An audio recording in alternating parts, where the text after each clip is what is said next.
Back to my YouTube channel. Nagbabalik ang inyong tutorial MGG Vlog. Ayun nga, alam ko kung bakit kayo nandito sa channel ko, guys, kasi nakita nyo sa aking thumbnail ang video ito ay kung paano magtago ng ating history sa ating Mobile Legend.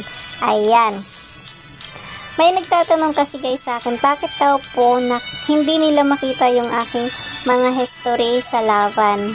So, ganun na nga po, kasi nga po naka-hide to all ang aking history. So, paano nga po ba guys mag-hide to all at mag-friend, show friend lang po ng ating history? Tara guys, samahan nyo ako.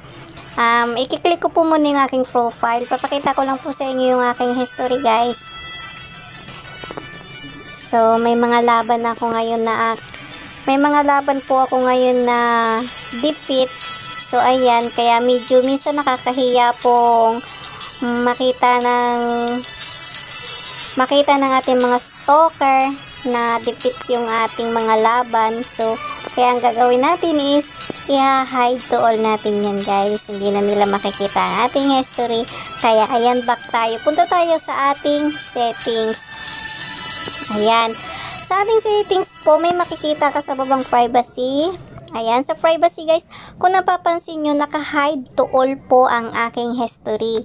So, it means guys, kapag naka-hide to all po ang history mo, hindi po makikita ng lahat.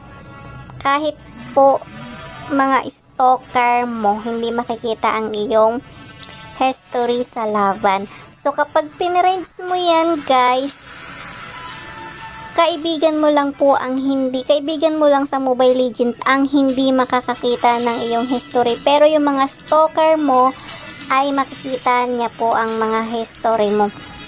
So, ayan. Kapag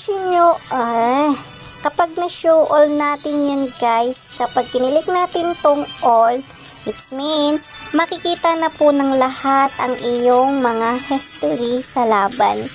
Ayan, nakakahiya kasi guys kapag nakikita ng iba na puro defeat ka. Ayan, puro defeat, tapos puro chocolate ka, charot.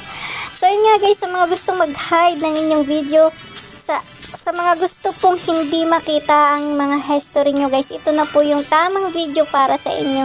I-hide to all nyo po ang inyong history. Click nyo lang po yung privacy, tapos hide to all nyo po siya. Kung gusto nyo po, kaibigan nyo lang po yung hindi makakita. Sige po, i-click nyo po yung friends na yan.